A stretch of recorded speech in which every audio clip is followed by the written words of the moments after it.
Hey everyone, this is John back at the East Center. Hope you're doing well out there. I'm excited, really excited to interview Sam Mozeb today.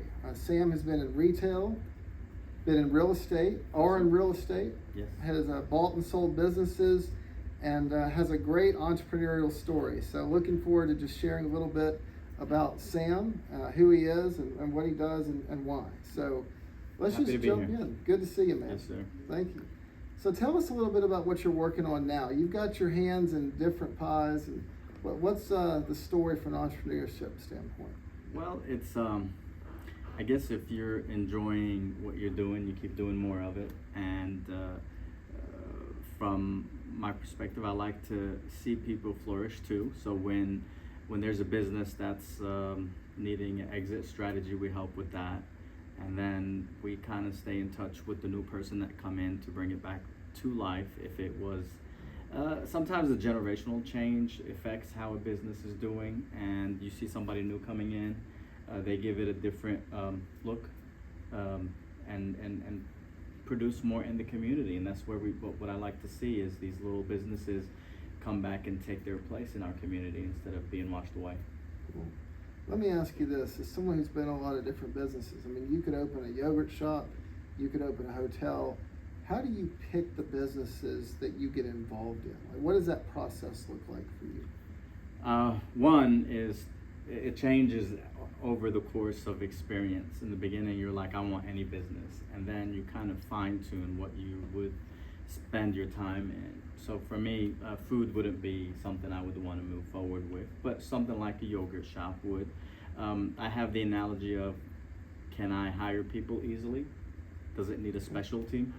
So like selling ice cream is pretty easy. It's simple steps.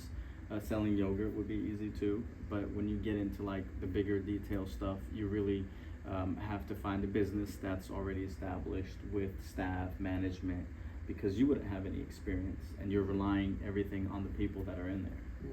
Do you want to buy businesses and scale them, or do you want to start them from the ground up, or does it depend on the opportunity? How do you look at that? Depends what stage in my life I'm in or what time.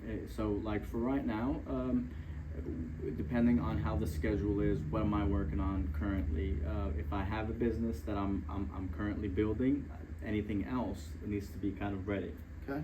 And some of them, they don't need that much work. They just need some love, maybe a little bit of encouragement to the team that's that's in there now. Okay. And that's what I seen sometimes be the biggest difference. Does the team have a good environment to grow in? Okay, so define a good environment to grow in. One where you let them use their skills Okay. and you let them have their input, so they can build something that they could feel is they're a part of. And that's a special. That's what some of us believe a business is. It's something that we earn our livelihood out of. So it affects you if it grows or if it stops. So you want it to grow. And I've seen that I'm not always the smartest person. Other people are way smarter than me. So let me see what they have in their thinking box. It's good. And that's good for people to grow in that environment.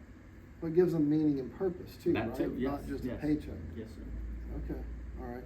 Let me ask you this. So everyone I know who's ever tried anything big or who routinely tries things that are new has made mistakes. What's the biggest mistake you've ever made? Oh man, plenty.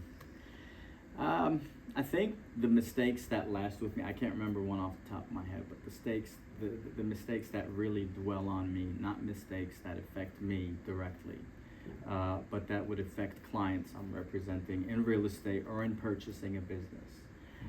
But I think I overcome that by showing the clients that I have and that I'm working for that I always have your interest first, and that if a mistake happens, it happens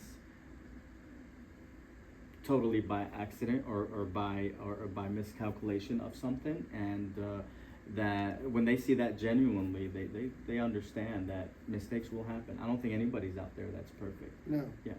So that's why the human interaction still needs to be around, so we can know who can we trust. because somebody that's looking out for your own interest still could make a mistake. Yeah.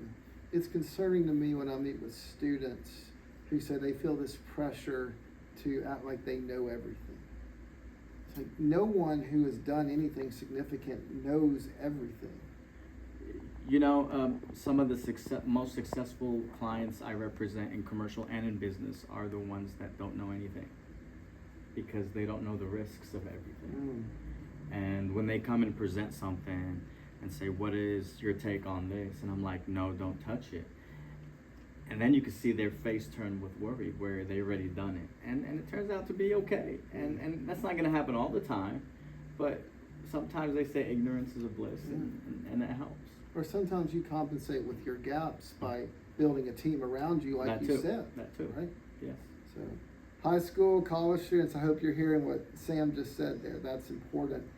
It takes the pressure off a little bit too if you want to accomplish anything big. You know, build a good team around you, fill in your knowledge gaps, because we all have them. And my team doesn't have to know everything. Yeah. They just have to communicate. Yeah. If they communicate, we know what we're missing, and we find how to fill that gap in, whether it's something that we could fill internally or get a third party or even Google an answer to something that we're missing. Yeah. Yeah. And sometimes you might know everything for one set of circumstances, Yes. but then your circumstances change and what you knew is irrelevant. Irrelevant. You're right. You're absolutely right. And you see this every day. Amen. Yes. That's right. Okay, how about this? What do you do best? What do I do best? Wow. What I do best is finding opportunities, people that they couldn't see. Okay. So that's really important, and it takes an eye to be trained for that. And I still have a lot of learning on that, because there's so many different avenues to go on that. You could be, you could identify perfect opportunities in one industry and not identify in others. So with more experience in different industries, the better you are at creating resources for your clients. Mm-hmm. Okay. Now, as far as personal, I think I would be good at starting up businesses or bringing them from the ground up, and then implementing a team and having the team finish. Cool. All right, let me ask you this. So I'm going to ask you a give advice question, but there's the advice that you all, it's good advice, but there's advice you hear a lot. Like work hard, work smart, don't make the same mistake twice. That's fine. Those are all good things. But what is the best advice you think entrepreneurs need to hear that they don't often hear? Ethics. Okay. You got to keep your ethics going, because that's what's really going to keep people coming back to you when they know they could trust you. But also work ethics, when they know they could depend on you. So from family to work, it's always good to be honest all the way around, so people know when you're saying something to take it to the bank. Mm-hmm. Do what you say you're going to do. Yep. What trends are you paying attention to right now? Trying to figure out what the next trend is going to be. I guess everybody's looking for the next one, so that could be a next hobby. You know, we have a lot of the specialty stores coming up, and it's nice to keep an eye out on new franchises that are coming out to see what we could bring to the area, but also how we can help our city grow as well.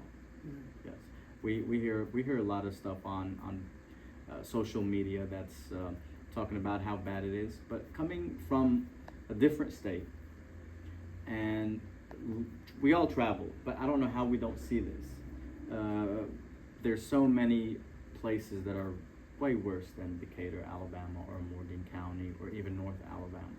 So when I see people complaining, it almost amazes me that instead of us complaining, why don't we become proactive and see what we could do to help? Maybe instead of complaining, we could bring this to attention to our government, say this is what we need done, instead of just complaining about it. That's one way we could be proactive, and the next trend is helping our city. Yeah, that's good. Yes, sir. I'm biased because Mhm. I'm from here, Okay. but I was gone 17 years. Mhm. And I will say, having lived around the country, from the standpoint of cost of living, opportunities, the chance to live in community, I can't think of a better place to be in this country. I can't either. Living from New York, Michigan, a little bit in California, and then Alabama. It's the best place to be right Yeah, now. man. Yeah. I'm glad we're here. Yeah, I am too. It's not a perfect place, but no place is perfect. No place is perfect. And one thing that I've noticed here, selling hundreds of businesses over the last 18 years, I've never seen a business that failed because of the business. It's always because of operators.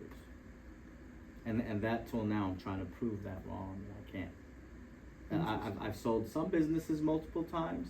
Okay. And one person does better than the other. Why? Operating. Whoever's operating, it makes a difference. But when you say operating, what about their operating? Either how they're dealing with customers, hours, products, staying in trend, social media, basically marketing. Okay. So all those take effect. And I think the environment here is helping too. The environment that we don't have a lot of one thing. We do have a lot of coffee shops and car washes though. So that might be me. I need to use one of those corrected. car washes. Yeah. I don't want to do it. Yeah. Okay, well, last question. Thank you, first of all. Well, I appreciate it for having me on here, and hopefully somebody may benefit out of what I've said, and that's our goal. Absolutely. So what's next for Sam? How can people find you? I'm anywhere. Just search Sam Mozeb, but we are on 5th Avenue in Decatur. Our website is www.access-re.com. The water right there. Yeah, So let's keep for the score most, at home. for most any information you need, that will be the best place to go. Okay. Or call you. Do that too. Yeah. Definitely And we connect do you. free consultations on businesses that need to be sold or property. I believe our main cornerstone when selling a business is keeping it very confidential.